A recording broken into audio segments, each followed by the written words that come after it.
I'm gonna sign the hat and I'm gonna throw it out.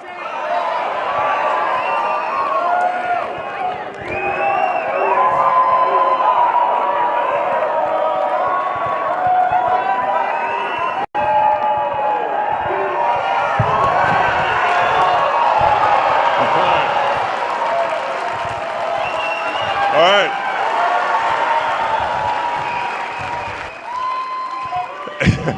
All right, I love you guys too. So with that, I think we can do Q&A if you guys would like to do some Q&A. And I'm happy to answer any questions. It could be, about Doge or whatever you'd like to hear about.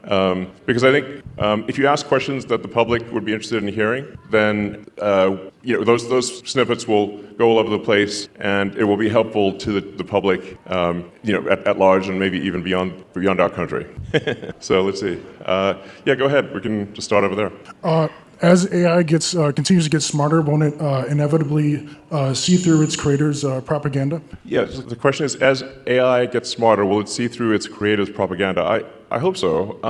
I think you can sort of think of an AI as it is somewhat nurtured by its creator. Say what is the operating principle? What is the North Star of the AI? If it's a somewhat corporate AI, it could be like it's just trying to make corporations happy, or it could be, if it's particularly some of the AIs that are trained in like the city of San Francisco, it's going to have kind of a San Francisco bias to it. Because you can think of like smart people as well as there are big differences in sort of beliefs among smart people, and so you can expect that there will be big difference in beliefs among AIs as well. With Grok, our aspiration is a maximally truth-seeking AI, which is like you always want to try to get as close to the truth as possible, even if the truth is unpopular. And that's our goal, which I think is a very important goal.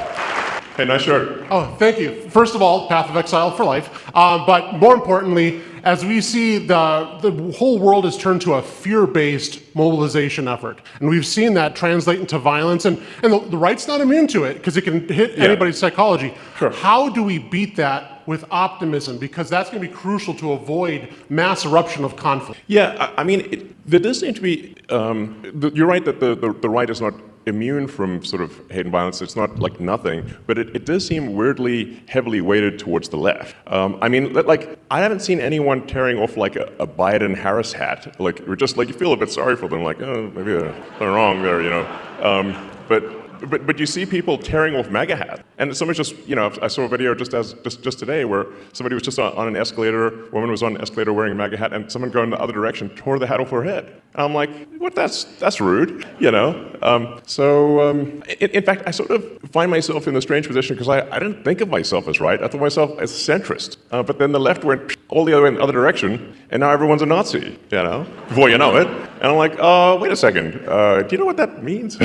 Obviously not. So, but yeah, I mean, I think, I believe in peaceful discourse, and that, we make arguments, verbal arguments, and the people decide which way they want to go. But we don't engage in sort of shouting people down or violence or burning things or shooting things.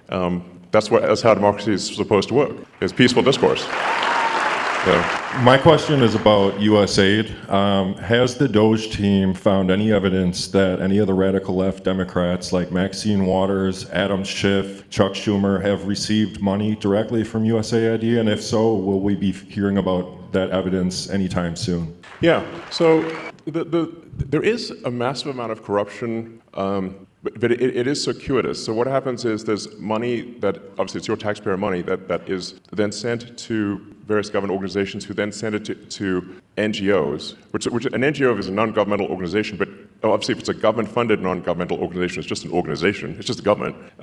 And effectively there's a giant fraud loophole, which is that the government can send money to an NGO that is then no longer governed by the laws of the United States. So they'll send the money overseas to one NGO, then they'll go through a bunch of them, and then I'm highly confident that a bunch of that money then comes back to the United States and lands in the pockets of the people you just mentioned. But it is a circuitous route. It's not like it doesn't go directly, but let's just say that there's a lot of strangely wealthy members of Congress where I'm trying to connect the dots of how did they become rich while earning How'd they get 20 million if they're earning 200,000 a year? It sounds, nobody can explain that. So something's, yeah, we're going to try to figure it out and certainly stop it from happening.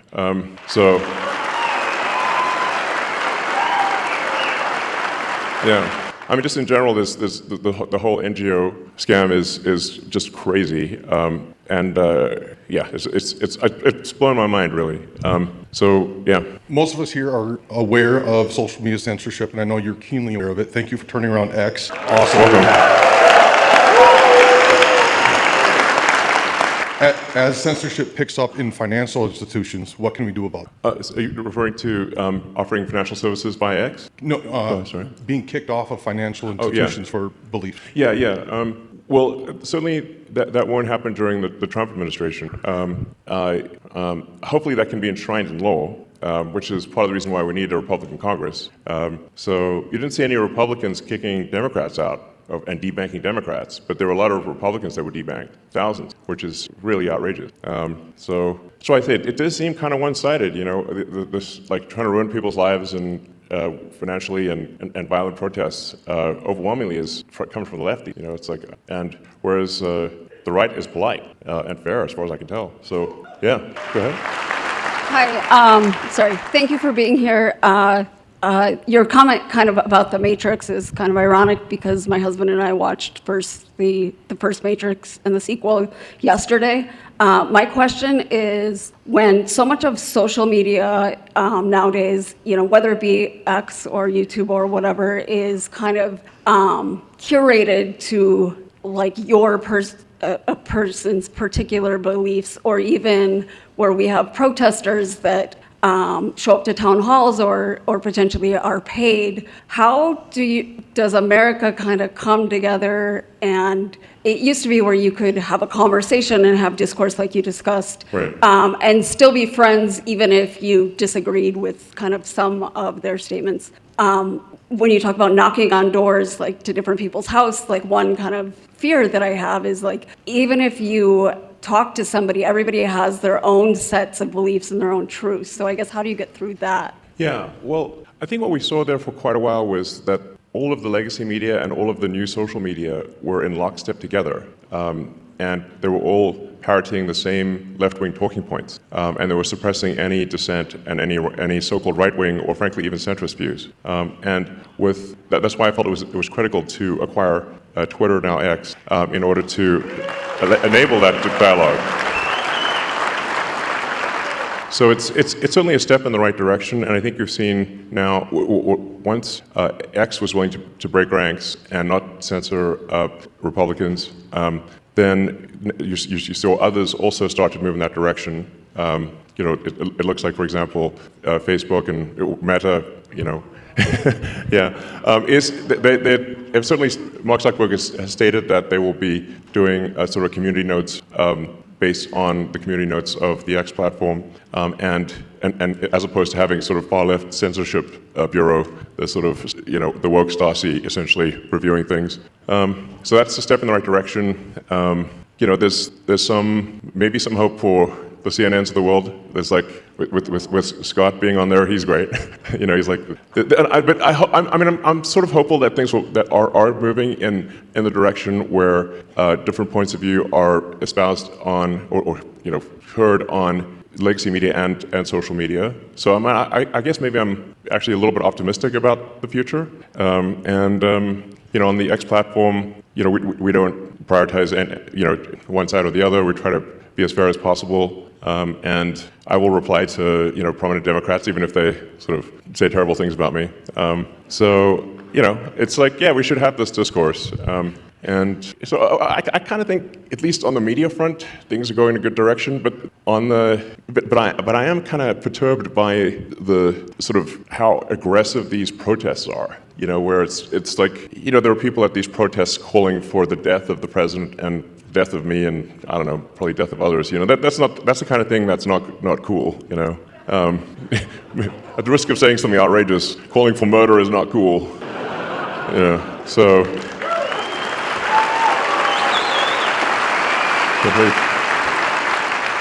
Thanks for coming, Elon. I'm a teacher by trade. I have gone through the 4-year bachelor degree to teach the nation's youth going forward. On that, Actually, I'm kind of curious. What was that like? Like, I got an English degree, man. At the end of the day, unless you want to hire me, that's about that's about all I can do. Sure. So during teacher college, they give us a heat map, and it says these are the cost per head on each student. The southeast is generally the worst, but they're also generally the lowest spent per capita on each student. Beyond just that correlation of the one text I got in an education class, I wonder, with your investments in Khan Academy, with the advancement of AI educational tools where specifically you can get feedback and these students can get feedback. Yeah, absolutely. Where do we see 100 years from now with all this 100 technology? years from now? How about 50? I Let's hope start it with lasts 50. 100 years. That'd be like jackpot. Yeah, exactly. Hopefully we were like on Mars, so that would be really cool. So I do think AI can be incredibly helpful in teaching because you can essentially set up each kid with like a personalized AI, and that AI can then answer questions for each kid, and that actually can be very profound in learning because obviously if you've got a classroom of say 25, 30 kids, you can't it's literally impossible to spend time with every kid individually. Or at least you can spend a little bit of time, but not obviously it's a 1 to 20, 1 to 30 ratio. So, but what you can do is you can set them up with the AI, and then you can, if things get stuck or whatever, if you want to, you can essentially guide the orchestra that way, and I think it could be a very powerful learning tool. I personally enjoyed my English classes in high school, actually. Sometimes I wondered, why am I reading Charles Dickens? But there's some merit to reading Dickens, and many of I actually think that we should have a great canon of English literature that kids do at least some number of the significant works in the English language. So, I mean, it seems like very obvious to me, but And another thing with regard to teaching is that I think teaching is a very important profession. If you look at the expenditures, there's a very big rise in the number of administrators, but not a very big rise in the number of teachers. And so that's really the big factor, which is we should have more actual teachers. I believe in paying teachers well and having a lot of teachers, but we should say, why do we have so many administrators or non-teachers? So administrative expense has gone ballistic, but teaching expense is more or less flat. Doesn't make sense. So. First, I would like to apologize to you on behalf of America for the idiots you have to deal with for what you're doing for us to improve our country. Second of all, my question is, what is your opinion on the Federal Reserve, and do you have any intention of doing it? And the Fed!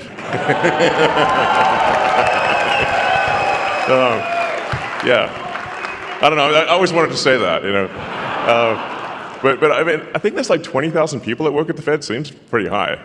It's like there's a lot of people that work at the Fed, and it seems like, why do we have so many people at the Fed, and what do they do? And sometimes I wonder which one would win. The federal for interest rates, the board of the Federal Reserve, or a Magic 8 Ball. And I'm like, I think the Magic 8 Ball might win. So then I'm like, well, Magic 8 Ball is a lot cheaper. It's like you shake it it says, check back again later. I'm like, okay. Same thing. But I think what really matters is that government spending is not far in excess of government revenue. That's a fundamental issue that we have, where we have a deficit of $2 trillion, and we have interest payments that now exceed the entire budget of the military. In fact, that was a big wake-up call for me, was when the amount of money that we pay in national debt interest exceeded the Defense Department budget. I'm like, the Defense Department budget is very big, and interest is higher than that and climbing. That's a disaster. So the very simple, straightforward goal of the Doge team is to get rid of waste and fraud. It's mostly waste. Or depending on how, I'd say it's probably 80% waste, 20% fraud, something like that. But it's $1 trillion, so that's still a lot. And it's gotta be.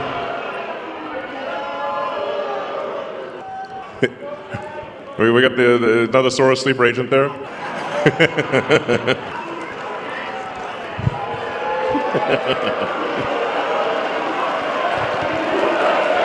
USA, USA, USA, USA. So, I mean, to be clear, the very simple thing we're doing, and we post everything publicly on the Doge website, which is just to look at every expense and say, is this actually a good use of your taxpayer dollars? That's it. It's not super complicated. And the thing that's pretty wild. This is why I say I used to be a Democrat, and so and if you listen to the speeches of Clinton and Gore in the 90s when they were going on about reducing waste and fraud, literally you wouldn't be able to tell the difference if who said it, Doge or Clinton Gore. You can't even tell the difference. Sounds exactly the same. It's wild. So we're really just trying to restore common sense to government and say let's not waste your money. And let's make sure it's spent well, and that's it. And in trying to save $1 trillion of expenditures, what we're saying is, of the $7 trillion in government spending, let's see if we can make it 15% more efficient. And I'm confident that we can. That's actually not a huge bar, by the way. So. And when you see the crazy things that the government is spending money on, you can see a list of some of them. So I don't know if we should be spending money on transgender comic books in Peru. That doesn't seem like an ideal thing to spend your money on. Why would we do that? If somebody in Peru wants to do that of their own accord, that's fine. But it shouldn't be your money that does it. So we shouldn't be paying rent on empty buildings. If I do think there is a role for government, but we just need to make sure we're just going through and saying and doing what I would call an excellent and necessary and reasonably trusted review of organizations and personnel. So is this person doing a good job? Great. Is the role necessary? If so, that's good. And are they reasonably trusted? Meaning they're not a psycho. We're not talking about political affiliation, just that they're not crazy. What's wrong with that? I'm sounds super normal to me. So that's it. Now,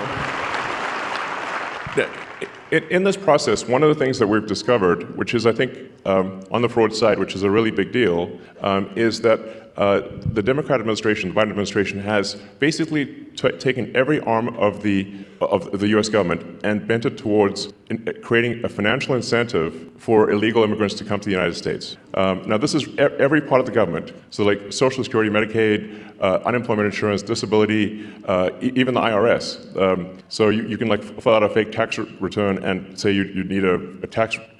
Maybe I shouldn't tell people this, but it'll actually work. I mean, mostly. There's some chance you'll get caught, but if you fill out a fake tax return, you can just get a tax refund, even though if you didn't pay taxes. So we're trying to stop all these things to say okay, well, let's stop the waste and fraud, and we also need to turn off the massive financial incentive for illegals to come to the United States and stay in the United States. And this is really the thing that is causing the Democrats to lose their mind, because they're actually spending at this point tens of billions to attract and retain illegals in the United States. It's really on that scale. It's a gigantic number, and the goal is to turn all the swing states blue. That means Wisconsin. So that's the goal. So with the asylum program, if they can get a green card within a year, and then they can get citizenship as quickly as 4 years after getting a green card, because the first year of being asylum counts for the 5-year citizenship waiting period. So this is a very big deal. A number of friends of mine have actually joined the government and in order to help with this process. And I'd like to welcome my friend Antonio Gracias to the stage.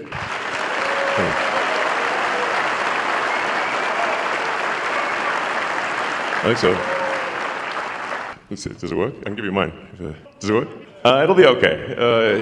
I mean, Buzz Aldrin's still alive, and he went past the belts. It'll work. Is this working? Yeah, it's on now, yeah. There we go. So, Antonio, can you tell us what you... Antonio's helping out with the Social Security. So just trying to review Social Security, where you may have heard that we found 20 million dead people marked as alive in the Social Security database. This is so crazy. And then you'll notice there's a strange trend here, where how many Social Security numbers were issued. Do you want to? Yeah, so let me tell you what happened here. We started at the top of the system. You want to talk about a lot of it? We started at the top of the system, mapping the whole system of Social Security to understand where all the fraud was. And there's a lot of great people there that showed us really a lot of waste. And so that came up with a big list of stuff they're working on. You've heard some of that already. But this is what jumped out at us.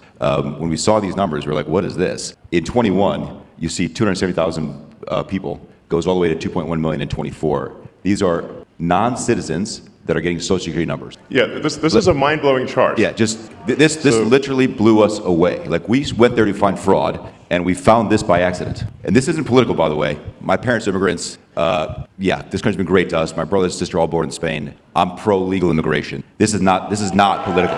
This is not political. This is about America and the future of America. And there are a lot of good people in the system that pointed us in this direction. I want to honor them right now, that work in the government today, who took risks to show us these numbers and tell us what's going on. Yeah. So I want to stop for a minute. I want to honor those people today. Very good people. Very good people. I have been from DC to Social Security offices to the border to track this down, and very good people have helped us along the way. I want to thank them. Yeah. This number, what this is when you come in the country, if you're an illegal, there's a couple ways to come in. You come in through a port of entry, and you can tell them you're afraid, and they'll give you an asylum case. You'll get an interview, then you get in. That's one way to do it. Another way to do it is to just go to the border. Literally, this happened. I talked to Border Patrol myself. Elon was there too. I went to Laredo, and I went to Bronzeville. Elon went to Eagle Pass. You walk up to a Border Patrol officer, and you tell them you want to come in. They have a couple of choices. They could charge you with a misdemeanor or a felony under 1325, or they can make it an administrative offense, like a parking ticket, basically. They were told to do that, make it an administrative offense under the last administration. And then you go walk across the border. They do what's called a release your own recognizance, and they give you an NTA, notice to appear, which is to appear to judge. The wait times on judges are like average 6 years. Look at Grok, you'll see it on immigration judges. There's only 700 of them. This is 5.5 million people, okay? So what happens then? Once you're in the country and you got asylum through one of these pathways, and we've mapped the whole thing out, you can apply for a work document. You file a 765, it's the work form. You get this form called the 766, that's the authorization. And then Social Security Administration automatically sends you in the mail your Social Security number. No interview, no ID. This is worth just reiterating. It's not people sometimes think that under the Biden administration that he was simply asleep at the switch. He wasn't asleep. No. They weren't asleep at the switch. It was a massive, large